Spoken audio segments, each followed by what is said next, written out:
on a normal day would have been considered beyond extraordinary and incredibly outrageous, but because of all the other news, didn't get that much coverage.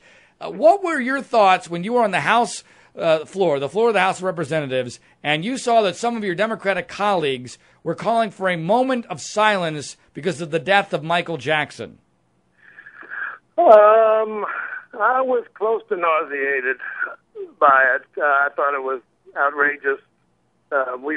In my 2.5 years, we've never done it for anybody else who's a celebrity. We've done it for former members, and that's about it.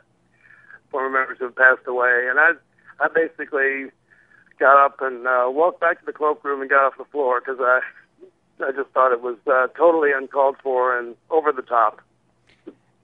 And were you alone in that feeling? I know the cloakroom was pretty well packed. I think there were a lot of people who were disgusted by it. So that's where people go when they get disgusted by what's happening on the floor. They go to the cloakroom. They go well, that's not the only reason they go there. The U.S. Open was on there. We went to watch the U.S. Open, but but this time it was mostly because you were nauseated. I think it was people who just thought it was totally inappropriate and over the top and didn't want to be associated with it. And that's why we love you, John. You're honest, like me, to a fault, although it's done you a heck of a lot better in your career than mine.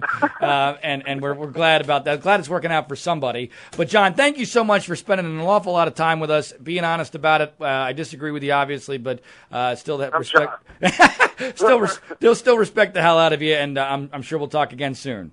Love to. All right, thanks, John. That's Congressman John Yarmuth, a good friend of mine from Louisville, Kentucky, who was the deciding vote on the cap and trade bill. And I'll have some thoughts on what we learned in that interview, which